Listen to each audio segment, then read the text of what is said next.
ධම්මෝ හවේ රක්කති ධම්මචාරී. මෙම ධර්මානුශාසනාව සඳහා පූර්ණ බැතිබරදායකත්වය එස්ලෝන් ලංකා පුද්ගලික සමාගම.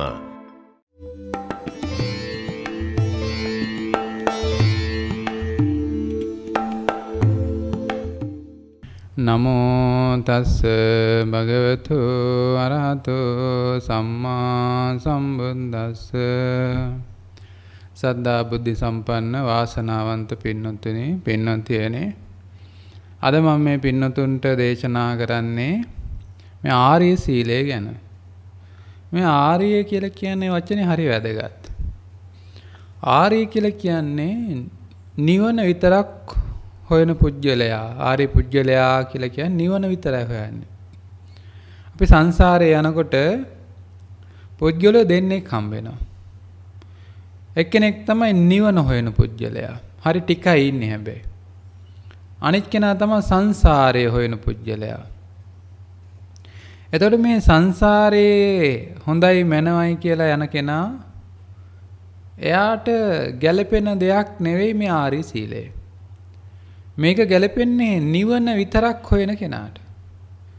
ඒ නිසා හොඳට පින්නතුන් තේරුම් ගන්න ඕනේ තමන් කුමක්ද හොයන්නේ කියලා. තමන් හොයන්නේ නිවන නම් ඒ නිවනට හරියන ශික්ෂණය තුල තමන් එල්බ ගන්න ඕනේ. එහෙම නැත්නම් ඒ ශික්ෂණය තමන්ගේ ජීවිතයට එකතු කර ගන්න ඕනේ පුළුවන් විදියට. ටික ටික හරියයි. ටික ටික වැඩි කරගන්න පුළුවන්. හැබැයි මේ ආර්ය සීලය කියන එක ආර්යයි. ආර්යයි කියන්නේ කෙලින්ම මේක සංසාරයක් ගැන නෙවෙයි. එදිනෙදා ජීවිතේ වර්ණනා කරන සීලයක් නෙවෙයි. එදිනෙදා සංසාරේ මේ ගමන් කරන ওই ජීවිතේ ඒක හොඳයි කියන එකක් නෙවෙයි මෙතන තියෙන්නේ. නිවන විතරයි. එහෙනම් මේ ආර්ය සීලය ඉතාමත්ම වැදගත්. මේ පින්නතුන් අවබෝධ කරගන්න ඕනේ. එතකොට මේ නිවන හොයන පුජ්‍යලයා කියන්නේ කවුද? මේ ලෝකයේ තියෙන ජාති ජරා, මේ ජීවන පැවැත්ම තියෙන ජාති ජරා ව්‍යාධි මරණ ශෝක පරිදේව දුක්ඛ දෝමනස උපායාස කියන මහා දුක් ගොඩ. මේ දුක්ඛය අවබෝධ කරගෙන ඉන්න යම් කිසි කෙනෙක් ඉන්නවා නම්, ආන්ගේ අවබෝධ කරගත්ත කෙනාට හිතෙනවා මෙතන ඉඳලා වැඩක් නැහැ. මෙතන යන්න ඕනේ. නිර්වාණය සාක්ෂාත් කරගන්න ඕනේ. ලෝකෝත්තරයට යන්න ඕනේ. එහෙම තීරණයක් තියෙන කෙනා තමයි ආර්ය පුජ්‍යලයා කියලා කියන්නේ. ඒ තීරණේ තියෙන අවස්ථාව විතර ආර්ය මාර්ගය යන්නේ. සාමාන්‍ය ජීවිතයේ එහෙම හිතුණත් සමහරලාට ඒ හිතවිල්ල තාටික වෙනස් වෙනවා. මොකද අපි සසරේ තින් නිවන් දකින්න කල්පනා කරපු කට්ටියක් නෙවෙයිනේ නේද? හිතට පුරුදු කරලා තියෙන සසරේ යන්න. ඉතින් ඒ නිසා මේ සසරේ යෑම සහ නිවන් දැකීම මේක හොඳට අවබෝධ කරගන්න. තමන්ගේ කැමැත්ත තියෙන්නේ මොකටද කියන එක තේරුම් ගත්තොත් ඉක්මනට වැඩේ කරගන්න පුළුවන්. ඒ හින්දා මේ ආර්ය සීලය ඉතාමත් වැදගත්. මොකද මේ ආර්ය සීලය හරි අඩුයි, දේශනා වෙනවත් අඩුයි. ඉතින් අපි බලමු මේ ආර්ය සීලය කියන්නේ කුමක්ද කියලා. ආර්යයන් වහන්සේලා හික්මෙන්නා වූ සීලය. ඒ කියන්නේ සෝවාන් මාර්ගස්ත්‍යා, සෝවාන් ඵලස්ත්‍යා, සකදාගාමී මාර්ගස්ත්‍යා, සකදාගාමී ඵලස්ත්‍යා, අනාගාමී මාර්ගස්ත්‍යා, අනාගාමී ඵලස්ත්‍යා, රහත් මාර්ගස්ත්‍යා යනාදී මේ ආර්යයන් වහන්සේලා ගමන් කරන සීලය තමයි මේක. මේක පරිපූර්ණ තත්ත්වයටපත් වෙන බුදුපසේ බුදුමහරහතන් වහන්සේලා වෙනකොට. රහතන් වහන්සේලාටත් යම් යම් තියෙන පෙර ගති පුරුදු. ඉතින් කොහොමුණත් මේ සීලය ගැන කල්පනා කරනකොට අපි දන්නේ ඉතින් ශික්ෂාපද ගැන නේද ඉස්සල්ලා. ඉතින් මේ ශික්ෂාපද ගැන කල්පනා කරමු බලන්න. අපි ගම් බලන්න පාණාතිපාතා කියන ශික්ෂාපදේ. පාණාතිපාතා කියන ශික්ෂාපදේ ගත්තාම සත්තු මරණ එක වැරදි. බුදු පියාණන් දේශනා කරනවා ප්‍රාණඝාතය කරන එක වැරදි කියලා. ඉතින් කූඹියෙක් මැරුවත් වැරදි. ඒක වැරද්ද. මදුරුවෙක් මැරුවා නම් වැරදි. හැබැයි මේ සීලය තුල හික්මෙන්න කලින් Taman දැනගන්න ඕනේ මංගා වැරද්දක් තියෙනවා නම් මේ වැරද්ද වශයෙන් දකින්න ඕනේ. ඔය කරණීයමෙත සූත්‍රයේ තියෙන උජූච සූජූච කියලා කියන්නේ වැරද්ද වශයෙන් දැකලා නිවැරදි කරගන්න අදිෂ්ඨාන කරන්න ඕනේ. එතකොට තමයි අපිට ඉස්සරහට යන්න පුළුවන් වෙන්නේ. නැත්තම් කවදාවත් ඉස්සරහට යන්න බෑ. ඇයි යන්න බැරි? Taman දන්නේ නැන් තමන්ගේ වැරද්ද. තමන්ගේ වැරද්ද වශයෙන් දැක වහන්න බෑ. ඔය නිවන කියන එක අනිත් ඒවා ඔක්කොම විභාගුණත් හොර කරලා බොරු කරලා පාසු නැහැගේ. නේද? පගා ගහලා මේවා කරලා මොන හරි කරලා අනිත් දේවල් ඔක්කොම කරගත්ත හැකි. අල්ලස් දීලා හරි කරගත්ත හැකි. හැබැයි නිවන කියන එක බොරු කරලා අල්ලස් දීලා ගන්න පුළුවන් එකක් නෙවෙයි. තමන්ගේ හිතේ ඇත්තම දකින්න වෙනවා. යථාර්ථයම දකින්න වෙනවා. බොරු කරන්න බෑ. ඇත්ත දකින්න. කාගේවත් දෙයක් නෙවෙයිනේ. කවුද තමන්ගේ හිත ගැන හොඳට දන්නේ? තමන් වෙන කවුරුවත් නෙවෙයි. ඒතර ප්‍රාණඝාතය බලන්න ඕනේ. තමන් මේ වගේ සම්මුතිය තුල. දැන් මම මෙතන කොටස් දෙකක් තියෙනවා. සම්මුතිය තුල තියෙන සීලය සහ ආරි සීලය. ප්‍රාණඝාතය කියන ශික්ෂාපදේ සම්මුතිය තුල ඔය විදිහට කැඩුවත් ඉතින් වැරදි. අපි ලොකු සත්තුනා ඉතින් මරන්නේ නැහැ නේද? හරක් මරන කෙනෙක් ඉතින් මෙතන නැති වෙන්න පුළුවන්. ඒක වැරදි කොහොමද? ඒවා ගැන කතා කරන්න දෙයක් නෑ. නමුත් අර චූටි වරදෙන් පවා අපි මිදෙන්න ඕනේ. දැන් ඔය පොඩි උර එහෙම තියෙන්නේ. පොලිතින් උර ඒව ඇතුලේ කූඹි එහෙම ඉන්නවා. ඒගොල්ලෝ ගසලා දාලා එහෙම තමයි පුච්චන පුච්චන්න ඕනේ. නැත්තම් ප්‍රාණඝාතයක් තියෙනවා ඇතුලේ. ඒ ප්‍රාණඝාතය කූඹි ටික මැරෙනවානේ පිච්චෙනවානේ. පරිස්සම් වෙන්න ඕනේ. එතකොට ආරි පැත්තෙන් ගත්තාම මේ ප්‍රාණඝාතේ බුදු පියාණන් වහන්සේ බාහන්න හරිය ගැඹුරින් මේක කියලා තියෙනවා. මේ නිවන් දකින්න භික්ෂුන් වහන්සේට කියනවා භාග්‍යතුන් වහන්සේ මේ සංසාරය යන ගිහියට නෙවෙයි මේ කියන්නේ. නිවන් දකින්න භික්ෂුන් වහන්සේට කියනවා බුදු පියාණන් වහන්සේ මේ බිමවත් හාරන්න එපා කියනවා. ඇයි? බිම පොළවේ පණුවේ ඉන්නවනේ. පොළවේ පණුවේ ඉන්නවා. ඉතින් හාරන්න එපා කියන්නේ ඒකනේ. එතකොට පොළවේ පණුවා ඉන්නවා නම් අපි බිම හාරපුවම මේ පණුව මැරෙනවා. මැරෙනවනේ. සමහර හිතයි චේතනාවක් නැහැ කියලා. ඉතින් බිම හාරනකොට නිවන් දකින්න බිම හාරලා නිවන් දකින්න පුළුවන් නම් කමකුත් නැහැ නේද? බිම හාරලා නිවන් දකින්න බෑනේ. නිවන් දකින්න නම් සතිපට්ඨානෙ වඩන්න ඕනේ. ඒතර බිම හාරන්නේ මල් හදන්න, ඔය ගෙවල් හදන්න නේද? ඔය මොනාට හරි නේද? බිම හාරන්නේ ගොවිතැන් කරන්න. ඒතර පොළවේ පණුවෙක් ඉන්නවා. ඉතින් බුදු පියාණන් දේශනා කරන මාතා යතා නියම් පුත්තං ආයුසායක පුත්ත මනුරක්කේ. සියලු සත්වෙන්ට තමන්ගේ පුතාට වගේ මෛත්‍රී කරන්න කියනවා. මොකද පුතා වෙච්ච නැති කෙනෙක් නැහැනේ මේ ලෝකෙනේ. ඔක්කොම පුතාලා වෙලා තියෙනවා. දරුවා වෙලා තියෙනවා. දරුවා පොළවේ අපි හිතමු ඉන්නවා කියලා පොළවේ ඇතුලේ. මේ පොළවේ ඇතුලේ දරුවා වලල්ලා ඉන්නවා නම් හිතන්න ඔළුව උඩට තියලා උදැල්ලකින් ඔතෙන්ට කොටන්න කියනවා. කොටන්න පුළුවන්ද තමන්ගේ දරුවට? බෑ නේද? හැබැයි පණුවෙක් ඉන්නවා එතන. කොටනවා නේද? ඇයි? දරුවා පොළොවේ සම්පූර්ණ වහලා ඉන්නවා කියලා දන්නවනම් අපි කොටන්නේ. ඉතින් පණුවොත් ඉන්නවා කියලා අපි දන්නවනේ පොළොවේ නේද? ඉතින් එහෙනම් කොහොමද මේ කොටන්නේ? මේක හරි ගැඹුරු කාරණාවක්. ඒකයි භික්ෂුවට කියන්නේ. දැන් ඔය ඇත්තට තර්ක කරන්න හිතෙනවා ඇතේ. තර්ක කරන්න.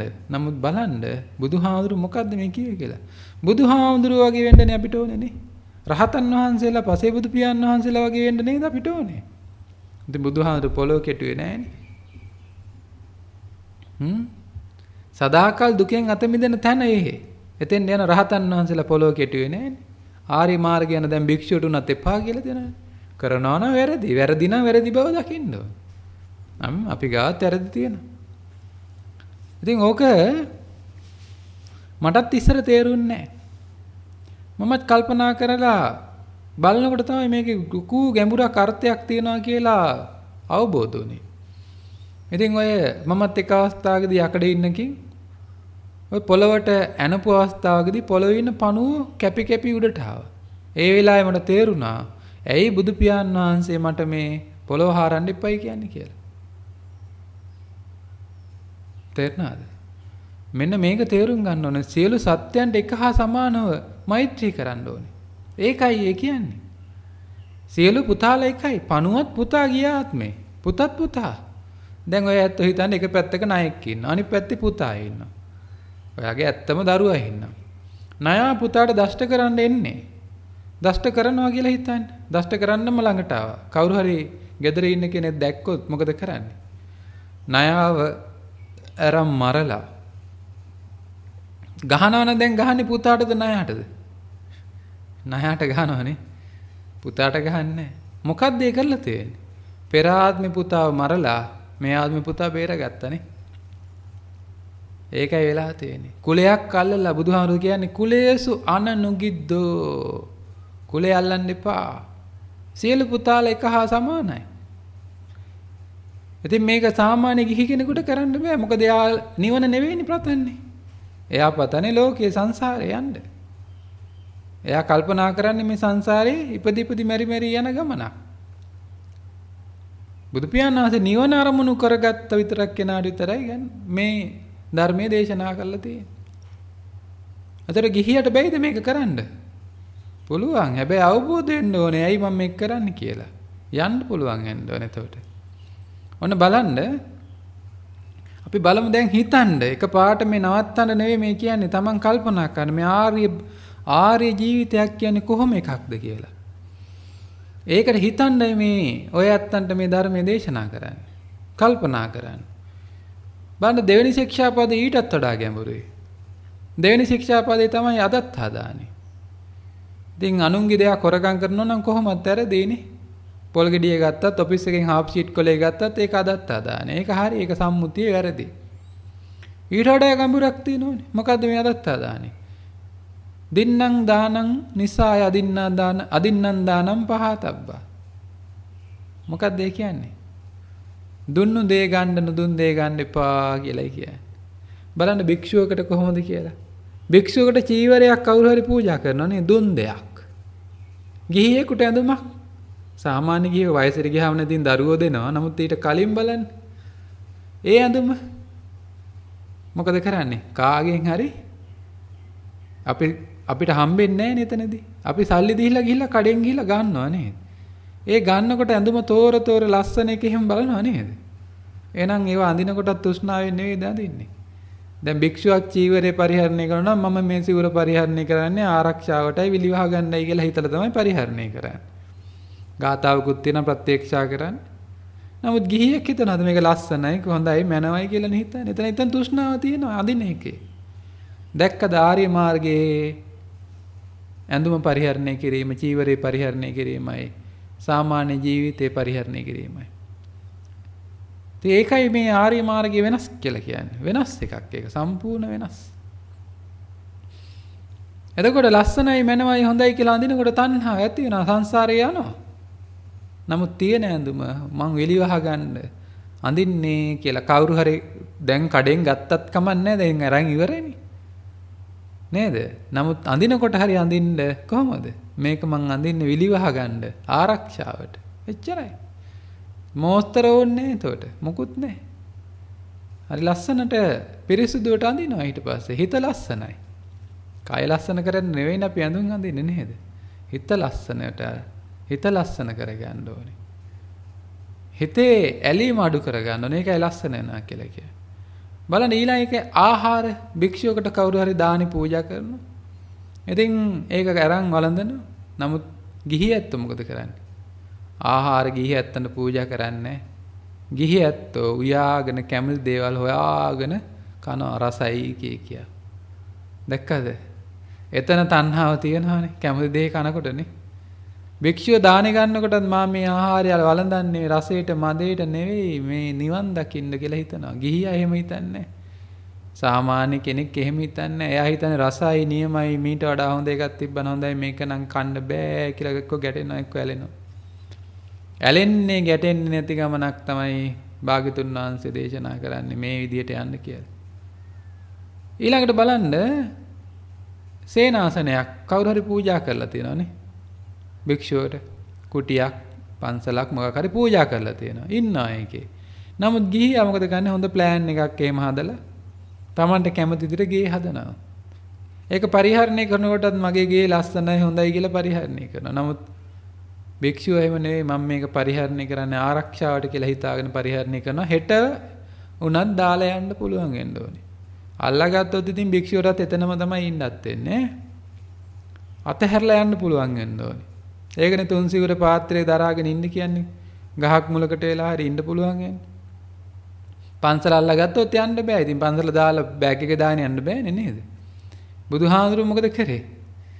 භාග්‍යතුන් වහන්සේ අද ජේතවනාරාමේ ඉන්නවා. හෙට ගහක් මුලේ ඉන්නවා. තව දවසක් ගල් ගුහාවක ඉන්නවා. ජේතවනාරාමයේ අල්ලගත්තේ නැහනේ. අරන් ගියේ නැහනේ. අතහැරලා දැම්මා. තේරුණාද? ඉතින් ඒ වගේ ජීවිතයක් තියෙන මේ ආර්ය මාර්ගය තුල. ඊළඟට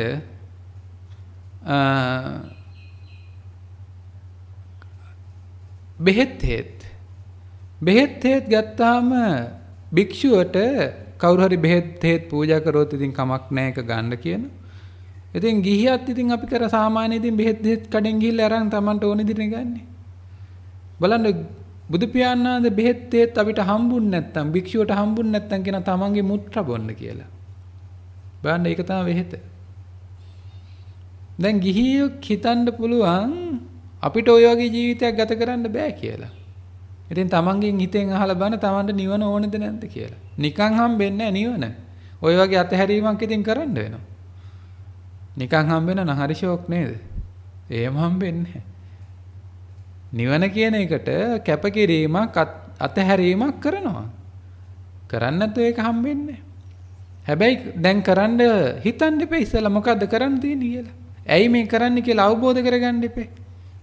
එහෙම නැති කෙනෙක් කොහොමද මේ ගමනේ යන්නේ? නේද? දැන් භික්ෂුව රාත්‍රියට ආහාර ගන්නෑ. අතහැරීමක් තියනවා. ඒ වේලෙන් දෙකෙන් ඇති කියලා හිතලා තියනවා දැන්. ජීවන පැවැත්ම අරන් ගිහලා යන්තම් නිවන් දකින්න. සතිපට්ඨානේ වඩන්නයි තියෙන්නේ. සිහියෙන් ඉන්නයි තියෙන්නේ. එතකොට තමයි ආර්ය ජීවිතය කියලා කියන්නේ. එහෙම යනකොට දැන් බලන්න භික්ෂුවක් ගත්තොත් එහෙම දැන් ඔය ඇත්තට හිතෙනවා ඇති. දැන් බිම හාරන්න එපා. ගොවිතැන් දැන් සාමාන්‍යයෙන් ගොවිතැන් වැඩ එහෙම කරන කෙනෙක් කට්ටියට මේ ගොවියන්ට කියනවද මේ පව්කාරයෝ කියලා සම්මුතියේ නෑ නේද? එහෙම කියන්නේ. එයාට නිවන් දකින්න බැයිද? පුළුවන්. ප්‍රශ්නයක් නෑ. එයා උදැල්ල හොදලා පැත්තක තියලා වාඩි වුණාම හරි. භාවනා කරන්න මේවා ධර්මය අහන්න වාඩි වුණාම එයාට මේ මොහොතේ එයා නේ ඒ ගමන තුල. එයා ඉන්නේ දැන් වෙන ගමනක් තුල. එතකොට ගිහියත් ඒ වගේ අයින් වෙලා අරඤ්‍යගත වෙලා රුක්ක මූලගත වෙලා ශුන්‍යාගාරගත වෙලා මේ ගමනේ යනකොට ඒගොල්ලන්ට ආර්ය ජීවිතය යන්න පුළුවන්. දැන් බලන්න භාවනා කරන්න එහෙම ආපුවම සල්ලි යන්නේ නැහැ නේද? සල්ලි 7-5ක්වත් යන්නේ නැහැ නේ. ඔයාලා හිත නැති මේ හාමුදුරුවන්ට නම් ඔක්කොම හම්බ වෙනවා. ඉතින් අපි කිව්වේ හම්බ කරගන්න එපා කියලා. හම්බ කරගන්න ඕනේ නිවනේ තෝරගත්තේ නැති හින්දා. සංසාරය යන හින්දා හම්බ කරන්න ඕනේ. නිවන තෝරගත්තා නම් මොකටද හම්බ කරන්නේ? භික්ෂුවට සල්ලි ඕනේ නැහැ නේ මොනවද තියෙන්නේ? පාත්‍රයේ තියනවා ගියක් ගානේ ගිහිල්ලා හිඟා කනවා. හම්බුන කනවා නැත්තම් නිකන් ඉන්නවා. මැරිලා යනවා 17යි. හම්බෙච්ච චීවරයක් අඳිනවා නැත්තම් මේ පොරව ගන්නවා. නැත්තම් ඉතින් පාංශු කුල චීවරය ඉස්සර නම් නේද? මලමිනිය ඔතපු අර සිවුරක් කරන් අයින් මේ පණුව ටික අයින් කරලා හොදලා ඉතින් ওই මහලා ඇඳ ගන්න ඇඟට දා ගන්නවා. ඉන්න තැනක් නැත්නම් ගහක් මුලක ඉන්නවා. ඉතින් මකුල් දැල් කඩන්නවත් මොකුත් නැහැ නේද? හරි නිදහස්. වැස්සක් આવත් එමිනවා. ඉතින් කමන්නේ. ඒක තමයි ජීවිතේ. අවුවට වේලෙනවා. ඉතින් මෙන්න මේ විදිහේ ජීවිතයක් ගත කරන්නයි ඉන්නේ අන්තිම තැන භික්ෂුවට බුදුහාමුදුරෝ දේශනා කරනවා. හැබැයි බලන්න නිවන් දකින්න මේ හතර ඇතිනේ බලන්න ආහාර ටිකක් ඊළඟට ඇඳුමක් ඉන්න තැන බෙහෙත් සිව්පස්සේ බුදුහාමුදුරුවෝ අපිට දැන් හම්බෙනවා නේද ඕන කෙනෙකුට හම්බෙනවා මේ ගමන තෝරගත්තා නේ ටික අවශ්‍ය ටික ඊට වඩා දේවල් හොයනවා නම් ඇයි හොයන්නේ නිවන් දකින්නද හොඳට තේරුම් ගන්න නිවන් දකින්න ඕනේද නැද්ද කියලා ගෙදර පෝෂණය කරන්න අඹ දරුවෝ පෝෂණය කරන්න ගෙවල් හදන්න දියුණු වෙන්න හම්බ කරන්න ගොඩ ගහන්න ඕව නේද ඉතින් ඔය නිවන් දකින්න පුළුවන්ද ඔයගොල්ලෝ පින්කම් කර හැකි පින්කම් කරනවා කියන්නේ නිවන් දකින්න නේ පින්කම් සමහර ඒවායින් අපි ප්‍රාර්ථනාව නිවන ප්‍රාර්ථනා කරගෙන කරොත් අපේ තණ්හාව දුරු වෙලා නිවන් දකින්න යම් පදනමක් වැටේ එච්චරයි නමුත් ආර්ය මාර්ගය කියන එක හරියට යනකොට මේ ගමන හොඳට තේරුම් ගන්න මේ අවසාන ඉලක්කයට හැමෝටම යන්න බෑ. ඒ අවසාන ඉලක්කයට යන අයටයි මේ කියන්නේ. වෙන කාටවත් නෙවෙයි. අතහැරීමක් තියෙන්නේ මෙතන සියල්ලම. හැබැයි අවබෝධයෙන් නේ. එකපාරටම අතහරින්න බෑ. අවබෝධයෙන් අතහරින්න ඕනේ. ඉතින් දැන් පැහැදිලි ඔය ඇත්තන්ට දැන් පැහැදිලිව පේන්න ඕනේ, දැනෙන්න ඕනේ මේ කාරණාව. ප්‍රාණඝාතේ අදත්තා දානේ. අදත්තා දානේ. ඉතින් සාමාන්‍යයෙන් මේ කියනවාද කාටවත් මේ කඩෙන් ගිහිල්ලා බඩුවක් ගත්තාම හොරා කියලා? සල්ලි දීලා? නෑනේ. හැබැයි ඒව තණ්හාවෙන් පරිහරණය කරන හින්දා මොකද වෙන්නේ අපිට? හිර කූඩුවේ තමයි යන්නේ හොරකම් කරලා. අපිට අයිති නැති දේවල්. මොන හිර කූඩුවේද? සංසාර හිරේ වැටෙන අය උපදිනවනේ. මට අයිති නැති දෙයක් ගත්තාම, නුදුන් දෙයක් ගත්තාම. ඕකයි වැඩේ තියෙන. අර අම්මයි තාත්තා එකතු වෙලා හදපු කලලය මට දුන්නු දෙයක් නෙවෙයිනේ. අපි ගිහිල්ලා බලෙන් ඒකට රිංග ගත්තානේ. අනුන්ගේ දෙයක්. අම්මයි තාත්තෙන් අහලා බලන්නකෝ ඕන්නම් මේ හැදුවේ පිරිමි දරුවෙක්ද ගැහැණු දරුවෙක්ද කියලාවත් දන්නවද කියලා ඉස්සෙල්ලා. දන්නේ නැහනේ කට්ටිය. ඒ කියන්නේ අපිට දීලා නැහැ. මොකා කවුද ආවේ? ඒ විදිහට ඒ කියන්නේ දන්නේ නැහැ. දරුවෙක් එනවා කියලා දන්නේ නැහැ. සෑහෙන කාලයක් ගියාම දන්නේ යාලා. ඒ වුණාට අපි ඒ මොහොතේ ගිහිල්ලා බලෙන් ඒක අල්ලගත්තා. රහතන් වහන්සේ ඔය කියලා ඔය තියෙන දේවල් අල්ලන්න යන්නේ නැහැ. මොකද මේ අල්ලන්න පුළුවන් දේවල් නොවන නිසා. ඉතින් හොඳට තේරුම් ගන්න. අදත්තා දානේ. කාමයේ වරදවා හැසිරීම බලන්න කාමයේ මිච්ඡාචාර තමන්ගේ ස්වාම පුරුෂයා භාර්යාව එක්ක නැතුව වෙන කෙනෙක් එක්ක සම්මුතිය තුල සම්බන්ධතා පාතන වැරදි කියලා කියන. ඉතින් කොහොමත් එහෙම වුණත් බලන්න මේ ආර්ය මාර්ගය යනකොට මොකද වෙන්නේ? ඉතින් ඒකේ තැලීමක් නේ තියෙන්නේ හැම දෙයකම. ඊට වඩා ගැඹුරක් වෙන නරක කොහොමත් වැරදි. නමුත් ඊට වඩා ගැඹුරක් වෙන්න පංචකාමයේ ඇහෙන් රූප දැකගෙන ටීවී බල බල චිත්‍රපටි බල බල නිවන් දකින්න පුළුවන්. ද කාමයුනේ ඇවිස්සෙන්නේ. රාගය නැති වුනහම දේශය ඇවිස්සෙනවා. බැන බැන ප්‍රවෘත්ති බලනවා. නේද? චිත්‍රපටි බලනවා හරි යලිලා ගැටි ගැටි බලනවා. සින්දු අහා නිවන් දකින්න බෑ. සමහර තියෙනවා ඉතින් බුදු පියාණන් වහන්සේගේ බුදු ගුණ ගීත ඒවා ඇහෙනකොට ඉතින් ශ්‍රද්ධාවක් ඇති වෙලා ඉතින් මේ යම් ශ්‍රද්ධාවක් කියලා කියන්නේ ඉතින් ඇත්තටම පොඩි ප්‍රසාදයක් බුදුහාමුදුරුවෝ ගැන එහෙම ඇති වෙන්න පුළුවන්. ඉතින් ඒකේ කුසලයක් එන්නත් පුළුවන් සමහරවිට ඒක පොඩි අවස්ථාවක. නමුත් වැඩිපුර තියෙන්නේ මේ වගේ මොකද්ද? මේ විදිහේ කාමයේ ඇවිස්සෙන හැම පැත්තෙම. ඊළඟට ගන්ධ පස්සේ ලෝනවා, රස පස්සේ ලෝනවා, ස්පර්ශ පස්සේ පෙළනවා. පංචකාමයේ කියන්නේ අපි ප්‍රමාද කරන දෙයක්. මොකක් කරත් අපි යනවා මේ සසරේ මේ වගේ ගැඹුරක්. ඊළඟට ප්‍රාණඝාතය, අදත්තා දානේ, කාමිත්‍යාචාරය තුනයිනේ. ඊළඟට මුසාවාද. ඉතින් බොරු කියනවනේ ඉතින් කොහොමවත් වැරදිනේ. මොකද බොරු කියනවා කියන සම්මුතිය තුළ බොරුනේ කියන්නේ අපිට මෙච්චර තියෙනවා අච්චර තියෙනවා අපේ කට්ටිය මෙහෙම එන්න බොරු කියනවා. ප්‍රතිඵල හිටම් බොරු කියන්නේ ළමයිගේ. ඒවා බොරු. ඊට වඩා බොරුවක් තියෙනවා. ඒකට කියනවා ආර්ය මුසාව කියලා.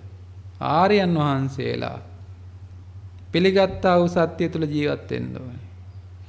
දැන් බලන්න මේ ජීවිත පැවැත්ම තුළ තියෙන දුකනේ. අපි කියනවා මේ දුක මොකක් කියලා? සැපයි කියලා. බොරුනේ. බොරුවන්නේ දුක සැපයි කියන එක. ඊළඟට තව බොරුවක් කියනවා මේ කය කියන්නේ අසුචි ගොඩක් නේ. අපි දන්නවනේ ඇතුලේ තියෙන මොනවද කියලා. මේ කයක් ඇතුලේ ගත්තහම මොනවද තියෙන්නේ? හෘදේ වස්තුව, ආක්මාව, පිත්තාශය, ඊළඟ ආමාශය, වමනේ, බඩවැල් නේද? ඇතුලේ තියෙන මාස් ගොඩවල්, ලේ ගොඩවල් දෙතිස් කුණුපයක් තියෙනවා. ඒ වගේම මේ මුළු කයම හැදලා තියෙන්නේ වමනෙන්. ආහාර ගියාට පස්සේ බඩ ඇතුළට ඇඟ පුරා බට දාලා දිව්වහම මේ මුළු කයම වමනේ බවට පත් වෙලා තියෙනවා. වමනෙන් හැදලා තියෙන්නේ. ඉතින් මේ වගේ අසුබ දෙයක් කියන අපි මොකක් කියලා ලස්සනයි. යාගේ කොණ්ඩේ ලස්සනයි. යාගේ නේද මූණ ලස්සනයි. කොණ්ඩේ ලස්සනයි කියනවනේ. ඔය කොණ්ඩේ ටිකක්ම බත් එකේ තියෙනවා. මොකද්ද කියන්නේ? චික් විතරක් කියලා. බත් එකේ තියෙනකොට චික් කියන්නත් ඔළුවේ තියද්දි ලස්සනයි කියන්නත් බලන්න මොකක්ද වෙන්න ඕනේ? බත් එකේ තියෙනකොට චික් කියන්නත් ඔළුවේ තියද්දි ලස්සනයි කියන්නත් මොකක්ද ඇත්ත? ඇත්ත තමයි බත් එකේ තියෙන චික් කියන එක. එහෙනම් ඇත්ත එතන තියෙන සත්‍ය. බොරු කියලා තියෙන ඔළුවේ තියද්දි එහෙනම්. ඔන්න බොරුව. දැක්කද? අසුබය සුබයි කියලා බොරු. විපල්ලාස කියලාත් කියන්නේ. නේද? බොරු කියනවා. අනිත් එක තමයි මේ එකක්වත් මගේ නෙවෙයිනේ. මගේ නෙවෙයි මේ කයත් මගේ නෙවෙයි. නේද? මේ දීපල ඉඩම් කඩම් මේ එකක්වත් මගේ නෙවෙයි. මගේ නෙවන බව කියන්නේ. ගම් වතුර ඇවිල්ලා එහෙම කියන්නේ ඔක මගේ නෙවෙයි කියලා. ගෙවල් දොරවල් එහෙම කඩාගෙන යනවා. නාය ගිහිල්ලා එහෙම කියන්නේ. සුනාමි වලට ඇවිල්ලා කියන්නේ දීපල මගේ නෙවෙයි. ඥාති මගේ නෙවෙයි කියලා එකපාරටම කියනවා නේද? ඥාති එහෙම මැරිලා ගිහිල්ලා. තමන් හිතපු විදිහට ඉන්නේ නැතුව මගේ නෙවෙයි කියලා. තමන්ගේ දේපල එහෙම හොරු හතරු අරන් ගිහිල්ලා රජයෙන් එහෙම බදු වලට අරන් කියනවා නේ ඔය මගේ නෙවෙයි කියලා. තමන්ගේ කයත් අතපය කඩලා එහෙම ගිහිල්ලා සමහරලාට වාහන වලට එහෙම හැපිලා කියන එක මගේ නෙවෙයි කියලා. අපි කියා හිටියට මගේ කියලා මගේ නෙවෙයි. ඉතින් ඒ වුණාට මේ මගේ නොවන දෙයක් අපි කියනවා මගේ කියලා. සබහා ධර්මයේ දෙයක් මගේ එක තමයි නේද? අනත්ත්‍ය අත්ත කියලා කියන්නේ. අනත්ත් දෙයක් අත්ත කියලා ගන්නවා. අනිත් එක තමයි අනිත්‍ය දෙයක්. හැම වෙලේම අනිත්‍ය වෙලා යන වෙනස් වෙලා යන දෙයක්. නිට්ටයයි කියලා ගන්නවා. ඒක තමයි බොරු. මුසාවාද. ඇයි අපි මේ මුසාවාද කියන්නේ? මුසාවාද කියන්නේ පින්තුනේ මතක තියාගන්න. මුසාවාද කියන්නේ මොකක් හින්දාවත් නෙවෙයි අපේ තියෙන රාගෙ හින්දා. දැන් අපි කසාද බැඳපු අලුතක එහෙම නැත්නම් කසාද බඳින්න මුල් කාලේ ඒ බඳින කෙනාට කියනවා නේද? එයා හරි ලස්සනයි කියලා. එයා හදපු තේක හරි රසයි කියනවා. රසත් නැතක. ඔක්කොම බොරු කියනවා. බොරු කියලා කසාද බැඳ ගන්නවා. බැඳගෙන ටික කාලයක් ගියාට පස්සේ මොකද්ද කියන්නේ? අර ලස්සනයි කියනවා. රණ්ඩු වෙන ඒවා වෙන්නේ නැද්ද? මුල් කාලේ රණ්ඩුන්නේ නැහනේ. හැබැයි පහු වෙනකොට රණ්ඩු නැයි. අපි දාගත්ත රාමුව වැඩ කරන්නේ නැහැ. දාගත්ත රාමුව වැඩ කරන්නේ නැති හින්දා කටින් පරුසා වාච පිට වෙනවා. පිසුනා වාච තියෙනවා. මොකද කේලම් කියනවා. තවත් මගේ නොවනකොට තවත් බයිනවා. කියනවා එහා ගෙදරටත් දැන් මගේ මහත්තයා කියන දේ අහන්නේ නැහනේ. මං කියන දේ අහන්නේ. දැන් මාව එපා වෙලා අර තව සම්බන්ධයක් පටන් අරන්. තවත් බැරි වුණොත් උසාවියට ගිහිල්ලා කියනවා මේ මහත්තයා මං කියන දේ අහන්නේ නැහැ. නෝනා මං කියන දේ අහන්නේ නැහැ. වහාම දික්කසාදේ දෙන්න කියලා. තේරෙනවද? කේලම් කියනවා. කේලම්. ඉතින් සම්ප්‍රප්පලාප ඉතින් ඊතර කියනවා ඉතින් ඔක්කොම දොඩෝන මේක අපේ මහත්තයාව මට මං හිතුවේ නෑ මං අරයා තමයි බඳින්න හිටියේ මේවා කරේ නෝනා මේමයි කියලා සම්ප්‍රප්පලාප. දෙමාපියන්ට බයිනවා රජයට බයිනවා ඉන්න කට්ටියට බයිනවා ඔය කියනවා රාජ කතා චෝර කතා ඔය කියවනවා සම්ප්‍රප්පලාප. ඉතින් තේරෙනවද දැන් මේක මුසාවාද මොනා නිසාද? රාගි නිසා. පරුසා වාච පිසුනා වාචයන්නේ ද්වේෂයත් එක්ක. සම්ප්‍රප්පලාපෙන්නේ මෝහයත් එක්ක. පරුසා වාච පිසුනා වාච දැන් බලන්න මගේ කියලා ගත්ත දේ. අපි හිතනවා මේ ළමයා මං කියන විදිහට ඉඳි. පාඩම් කර කර ඉඳි ගෙදර එනකොට. එනකොට ටීවී බලනවා කාටුන් බලනවා තරහ යනවද නැද්ද? තරහ යනවනේ. එහෙනම් මගේ කියලා දාගත්ත රාමුව කැඩිච්ච ගමන් ද්වේෂයටපත් වෙනවා. පරුසා වාච පිසුනා වාච කියනවා මේ ළමයා දැන් මං කියන දේ අහන්නේ නැහැ කියලා. ඔය දීග දුන්නාම එහෙමත් වෙනව නේද? තමන්ගේ දරුවා එහෙම අහන්නේ නැති වුණා. ඉස්සර නම් මං කියන දේ ඇහුවා. ඉස්සර මගේ දැන් මගේ නෙවෙයි. ඔය විදිහට පින්නතුනේ මේ අභ්‍යන්තරව පවා එහෙම වෙනවා. දැන් බලන්න. ඔළුවේ කෙස් තියෙනවා. කළු කෙස් අතරින් දැන් ඔන්න සුදු කෙස් ගහක් ඇවිල්ලා. මොකද්ද කියන්නේ? ඉස්සර නම් මේ කොණ්ඩේ ගහ මගේ දැන් පැහුනට පස්සේ මගේ නෙවෙයි කියලා ගල්ලා දාන්නේ. කේලම් කියනවා. නියපොතු ටික කපලා ඉවරලා කියන ඉස්සර නම් ලස්සන නියපොත්ත දැන් කියනවා ඒක මගේ නෙවෙයි කියලා වෙන් කරන පලාස ඊටන් තියනවා උතන. පලාස කරන හොඳයි එකක් හොඳයි එකක් නරකයි කියන. කේලම් කියන. දැන් ඒතර ගන්න මුසාවාද පරුසාවාච පිසුනාවාච සම්ප්‍රප්පලාප තියෙනවා. කොහොමද ඉතින් සුරාපානේ ඉතින් කතා කරන්න දෙයක් නැහැ. සුරාපානේ කොහොමත් වැරදි. ඒක වැරදිමයි. දුරාචාරය ඔක්කොම එනවා ඉතින් එතනදී. ආර්ය මාර්ගයේ තව වැදගත් දෙයක් තියෙනවා. ඒ ටික තමයි මේ කියලා දෙන්නේ. ඔය කිව්වේ කයෙන් කරන වැරදි සහ වචනයෙන් කරන වැරදි. ආර්ය වශයෙන් කොහොමද දකින්නේ? ඊළඟට ඔය දෙකම හරි ගියත් අපි බොහෝ විට වාඩි වුණාම තැනක වාඩි වුණාම නිශ්චල වුණාම කයෙන් කරන වැරදි නවතිනවා. දැන් අපි දැන් භාවනා කරන්න වාඩි වුණා කියලා හිතන්න. ඒ භාවනා කරන්න වාඩි වෙනකොට සිල් ගන්න වාඩි වෙනකොට කවුරුවත් ප්‍රාණඝාතය කරන්නේ නැහනේ. උදැල්ලක් කරන් කොටන්නේවත් නැහනේ නේද? ප්‍රාණඝාතයක් නැහැ. අදත්තාදානෙකුත් නැහනේ. වාඩි වෙලා ඉන්නේ දැන්නේ හොරකම් කරන්න යන්නේ නැහැ සම්මුතිත වල යන්නේ නැහැ.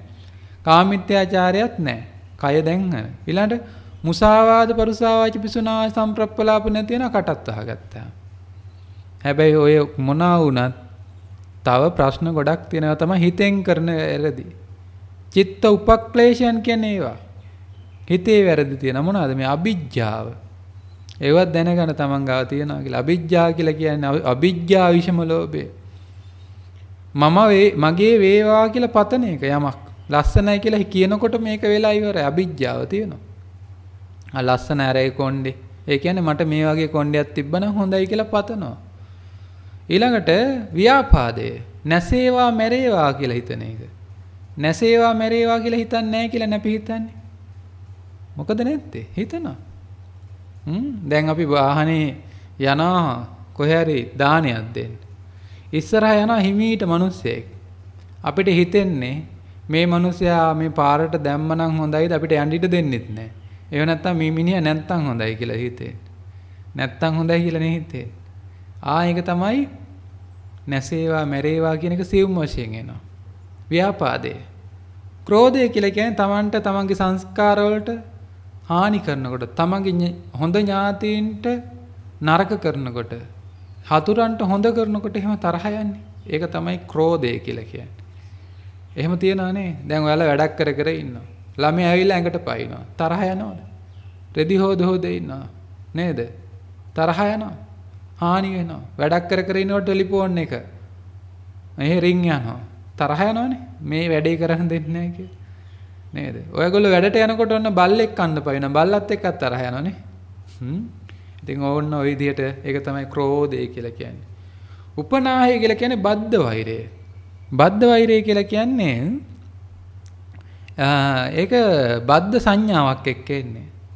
ඒ කියන්නේ අපි කෙනෙක් එහෙම ගත්තාම ඒ කෙනාට හොඳයි නම් හොඳයි කියලා ලේබල් ගහනවා හොඳ කට්ටියට. නරක වුණාම නරකයි කියලා ලේබල් ගහනවා. එහෙම ලේබලේ ගහලා විපුල බවට පත් වුණාම තමයි ඔය උපනාහය එන්නේ. ඔය කියන්නේ එහෙම මං උන්ගේ ගෙවල් පැත්තේවත් ඒ පුජ්‍යලයන්ගේ ගෙවල් පැත්තේවත් යන්නේ නැහැ. මෙහෙම කරා අය යන්නේ නැහැ. මගේ ජීවිතේ මේවා කරලා තියෙන්නේ මං මේ විදිහට පලි ගන්නෝ නේද? උපුප්පන් ජාතිත් මං ණයෙක් වෙලා කනවා කිය සමහරු කියන්නේ. ඒ බද්ධ වෛරය. බද්ධ වෛරය. ඉතින් සමහරු හිතනවා ඉතින් ඔය ගෙවල් වලට එහෙම යන්නකොට මං නම් බද්ධ වෛරයක් නැහැ කියලා. ඉතින් බලන්න හොඳට කල්පනා කරලා මේ පුජ්‍යලයා අසත්පුරුෂයෙක්ින්ද අයින් කරලා තියෙන්න පුළුවන්. නමුත් තමන්ගේ හිතේ වෛරයක් තියෙනවා නම් ඒක අපි බද්ධ වෛරයක් උපනාහයක් තියනවාද කියලා බලන්න පුළුවන්. එයාට උදව්වක් උපකාරයක් අසරණ වෙලාවක තමන්ට උදව් කරන්න පුළුවන්ද කියලා බලන්න හිතේ. එහෙම කරන්න පුළුවන් නම් තමන්ගේ බද්ධ වෛරයක් නැහැ. කිසි ප්‍රශ්නයක් නැහැ. එහෙම බැයි නම් මොකක් හරි දෙයක් හිතේ තියෙනවනේ. තරහක් මොකක් හරි තියෙනවනේ ඉතින්. නැහැ කියලා කියන්න බෑනේ. එතකොට උපනාහය. ඊළඟට තියෙනවා තව ඊර්ෂ්‍යාව. ඊර්ෂ්‍යාව කියන්නේ වස්තු ඉවසන්නේ නැහනේ. ඉවසන්නේ නැහැ කියලා කියන්නේ අනිත් කෙනා Tamanට වඩා හොඳට ඉගෙනගෙන තියෙනකොට, හොඳට දේපල තියෙනකොට, වාහනයක් ගන්නකොට, හොඳ ගෙයක් හදනකොට, හොඳට තනතුරු වලින් ඉදිරියට යනකොට, Tamanට වඩා රූප ස්වභාවය වැඩි වෙනකොට ඉවසුමක් නැතු වෙනවා. ඊර්ෂ්‍යාවක් ඇති වෙනවා.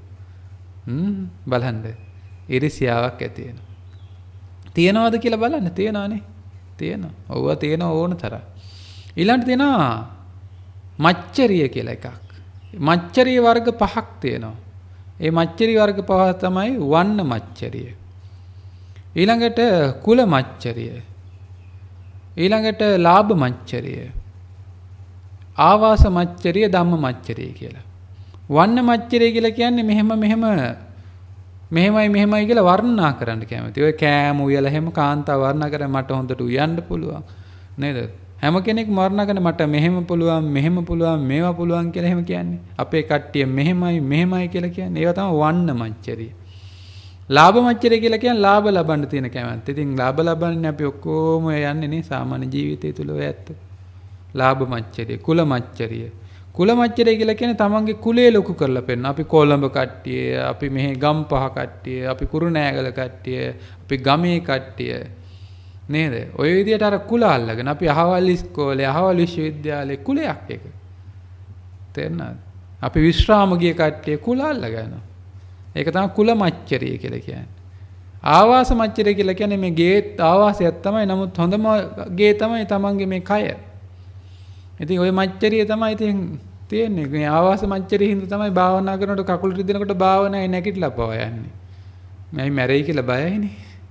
කකුල මේ වෙලාව මැරුණොත් එහෙම නේද? භාවනා කරනකොට. ඒ නිසා එතනින් අතහැරලා දාලා යනවා යන්නේ. ආවාස මච්චරිය. මරුණත් කමන්නේ කියලා ඉඳගෙන බලාගෙන හිටියන ඒ මච්චරියත් යනවා. ඒක තමයි ආවාස මච්චරිය. අන්තිම එක තමයි ධම්ම මච්චරිය. ඒකත් හොඳ එකක් නෙවෙයි. ඔය ධර්මයේ හින්දා මරා ගන්න මිනිස්සු.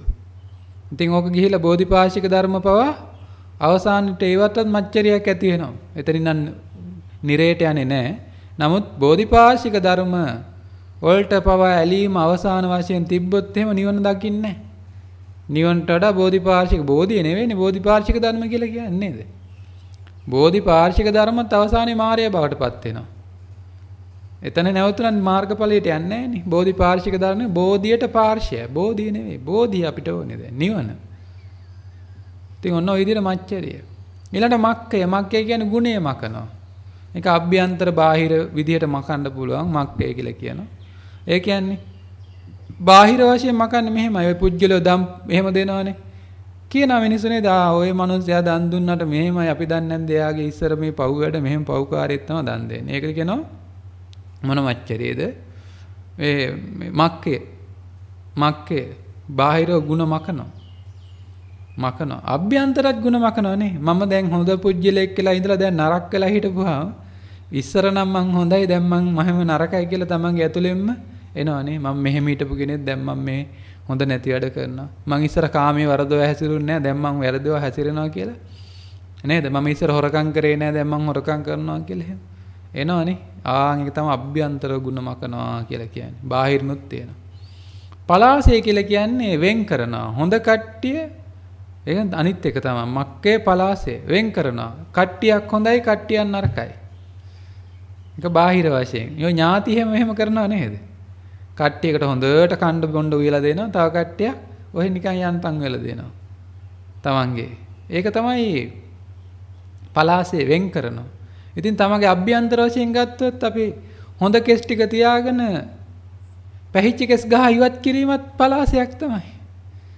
තේරෙනවද? පලාසයක්. ওই පලාසය හරි ගැඹුරට යනවා. කාමයෙන් අයින් වෙලා පළවෙනි ධානයට යනකොටත් පලාසයක් තියෙනවා. පලාස කරලා එතෙන් යන්නේ. වෙන් කරනවා. කාමයේ හොඳ නැහැ පළවෙනි ධානයේ හොඳයි කියලා. ඉතින් ඔහොම ගිහිල්ලා නේව සංඥා නා සංඥායතනේ හොඳ නැහැ.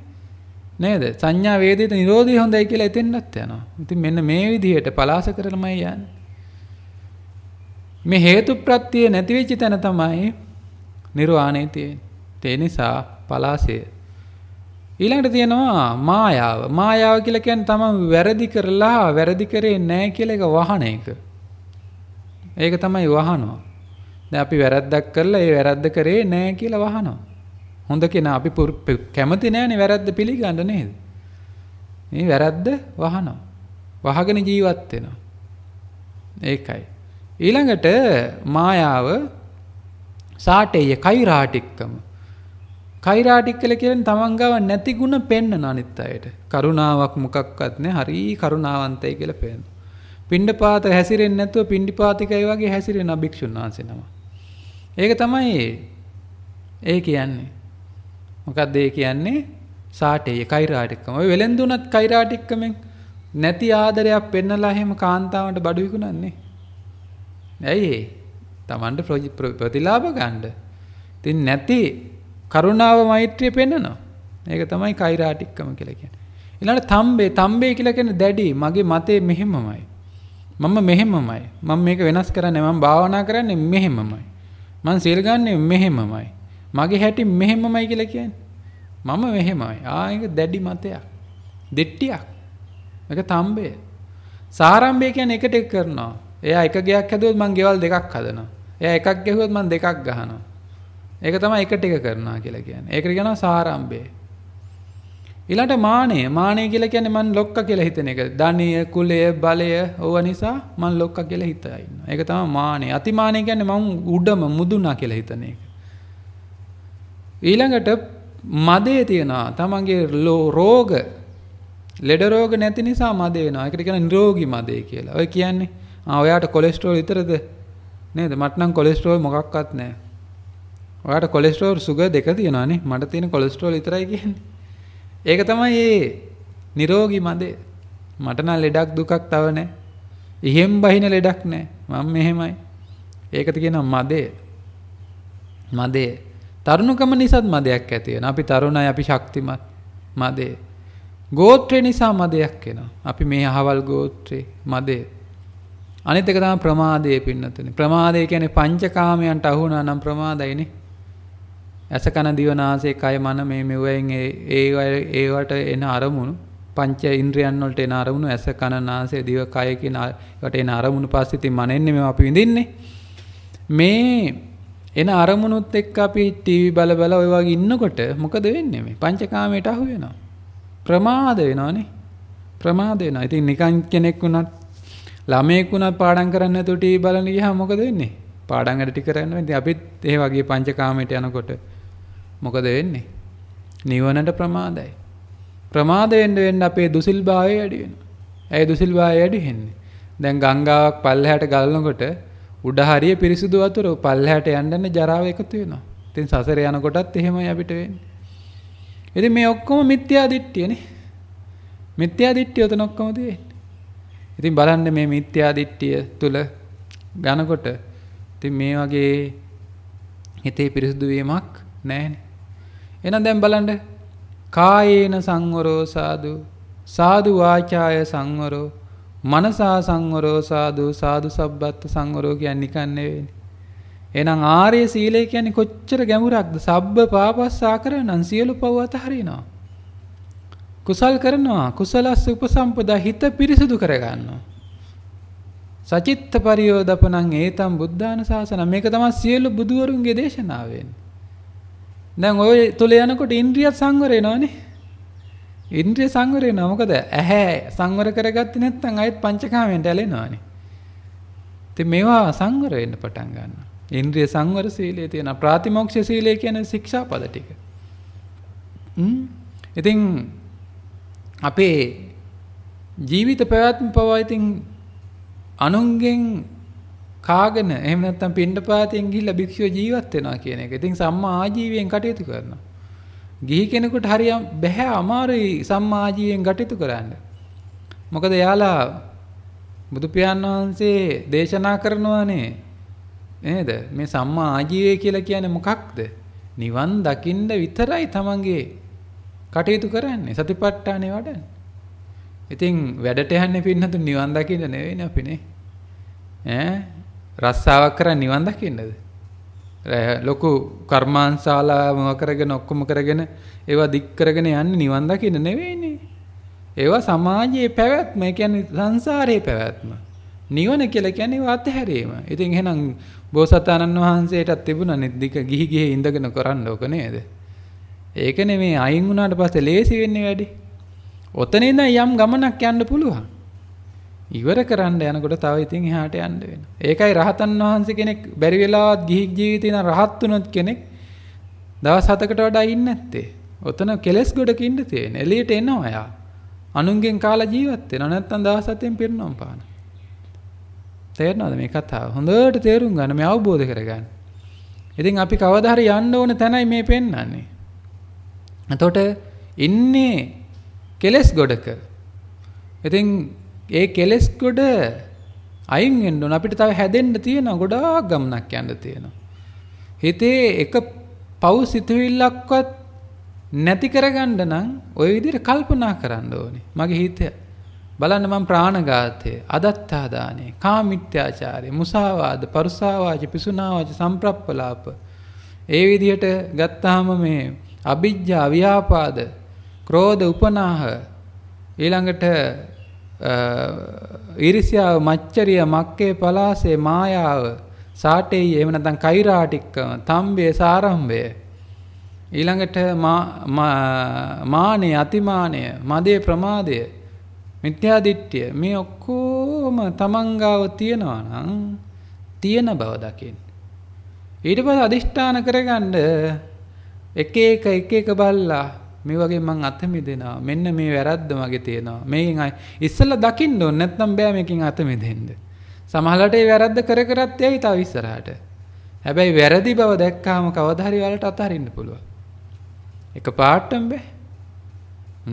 දැන් එතකොට ඔය ඇත්තෝ මෙච්චර කාල අපි හිතමුකෝ අපි අක්කර 5ක් වැඩ කරා කුඹුරු. දැන් මේ සැරේ දැන් වී බුසලක් වැඩ කර ගන්නවා. ඇතිනේ කණ්ඩනේ. අනිත් ඒවා අතහරිනවා.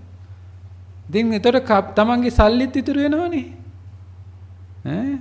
සල්ලි ඉතුරු වෙනවා ඇති කියලා හිතලා තියෙන දැන්. සල්ලි ඉතුරු වෙනවා භාවනා කරන්න වෙලාවත් ඉතුරු වෙනවා. නිදහස ඉතුරු වෙනවා. සැනසෙල්ල ඉතුරු වෙනවා. නේද? ඉස්සර අක්කර 5ක විඳ දුක්ඛය දැන් වීබුසලක් වෙනුවෙන් විතරයි විඳින්න තියෙන්නේ. පොඩ්ඩයිනේ. ඉතුරු කාලේ හැබැයි නිකන් ඔහෙ දාන්න බෑ. ඉතුරු කාලේ භාවනාවට දාන්න ඕනේ. අපරාධ නැත්තම්. අන්තිම නැත්තම් භාවනාවක් නැහැ වීබුසල් පහත් නැතු යනවා. ඒ නිසා මේ අවබෝධ වෙච්ච කෙනා ඒකයි සතිපට්ඨානෙන් ජීවත් වෙන්නේ. එතකොට මම මේ විදිහේ ගමනක් යනකොට වැරදි අදුපාඩු හදාගෙන යන එකපාරටම හිතන්න එපා ඔයගොල්ලෝ රහතන් වහන්සේලා කියලා. රහතන් වහන්සේලාට ඉතින් කරන්න දෙයක් නැහැ නේද? මේ රහතන් වහන්සේ කෙනෙක් වෙන්න ඕන ප්‍රතිපදාව. කවදා හරි රහත් වුණා වෙන තැන. ඉතින් හිතන්න ওই තැනට යන්න රහත් වෙන්න කැමතිද නැද්ද කියලා හිතන්නකෝ. Taman රහත් වෙන්න කැමතිද නැද්ද? බුදුපසේ බුදුමහරහතන් වහන්සේලා ඉන්න ජීවිතේ ඔන්න ඔය වගේ ජීවිතයක්. ඉතින් කවදා හරි යන්න දින්නේ ඒකටනේ. ඉතින් එතෙන්ද යන්න නම් එතන හොඳ නම් එතන හොඳයිද නැද්ද කියලා Taman දැනගන්න එපැයි. එතකොට Tamanට එතන හොඳයි කියලා තේරෙනවා. ඇයි එතෙන්ද යන්නේ නැත්තේ? හිතෙන් අහන්න. ඇයි යන්නේ නැත්තේ මං එතෙන්ද එහෙනම්? බුදුහාමුදුරුවෝ වැරද්දද?